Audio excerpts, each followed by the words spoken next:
功夫兩個字，一橫一直。買英國樓呢，一個字係等啊！喺香港買賣物業一般需時2至3個月，但喺英國平均要等120日，交易時間仲比2007年長咗60%。買門一腳隨時因為對家搬龍門搞到撻 Q 收場。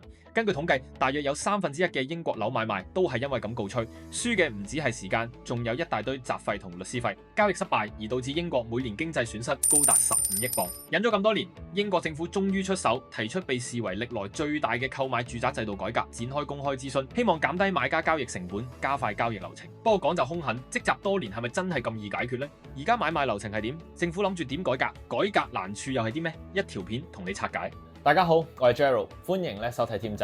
開始之前記得訂閱我哋嘅 channel 啦，同埋撳下面個鐘仔啦。喺香港買樓，大家傾掂數就簽臨約，先落細訂，然後喺14日內俾埋大訂，兩筆總數係樓價10%。如果買家縮沙就會被殺訂，相反業主反悔就要賠雙倍訂，以免大家下巴輕輕話走就走，同時確保交易有序進行。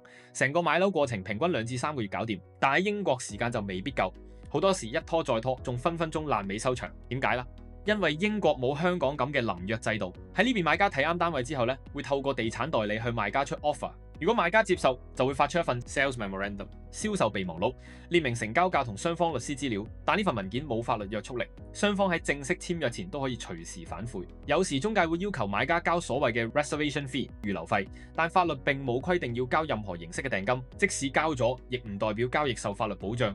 下一步，買家就會揾律師查冊，確保冇法律手尾，同時揾 surveyor 測量師檢查間屋狀況，睇下有冇結構問題、漏水或者其他潛在風險，跟手再申請按揭。呢啲程序來來回回，經常要幾個月，因為好多資料都要靠人手搜集同整理。大家冇問題後，買賣雙方會簽 contract for sale 正式買賣合約，但喺簽約前，任何一方都可以無條件退出，導致好多交易喺呢個階段甩碌。完合約之後，雙方會 exchange of contracts 交換合約。呢個先係交易有法律約束力嘅一刻，成個過程涉及經紀、律師、測量師、銀行，而且資訊唔透明，效率低。賣家如果隱瞞重要資訊，例如結構問題，往往要等去到後期先發現，令交易告吹，結果嘥時間同金錢。英國政府今次下定決心要大執房屋買賣制度，提出咗一連串改革建議，目標係加快交易、減低成本同埋提升透明度。根據諮詢文件，改革目標主要圍繞以下幾個方向：一、事前驗身。政府建議賣家同地產代理喺放盤前必須披露一啲關鍵資料，包括產權類型係永久業權或者租賃業權、租契開支、物業狀態、結構安全等等，俾賣家率先清楚物業狀況，避免去到後期先發現問題，搞到交易唔到，費盡心思得個吉。二、合約綁定。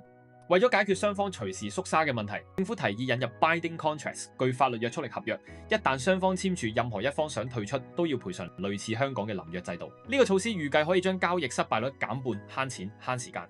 三、全盤數碼化。政府計劃透過數位工具，例如 Digital Property Logbooks 數位房產登記簿，將呢啲資訊標準化同數位化，方便查閱。數位身份驗證同標準化數據共享，有效減少人手處理文件嘅時間。例如透過數位平台整合查契、驗樓同按揭申請嘅資料，令成個過程快靚正。英國政府估計呢啲改革可以將買賣時間縮短大約4個禮拜，將交易失敗率大幅降低一半，令首次置業人士平均慳翻710鎊成本。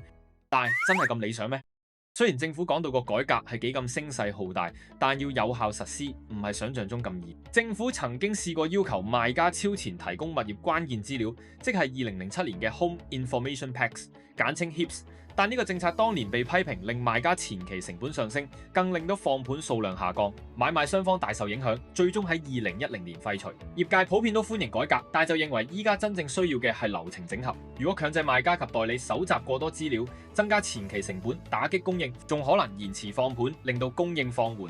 除此之外，英國房屋買賣涉及多方持份者，包括地產代理、律師、測量師同銀行，每個環節都有自己嘅運作模式同利益，改變現有流程可能會遇到阻力。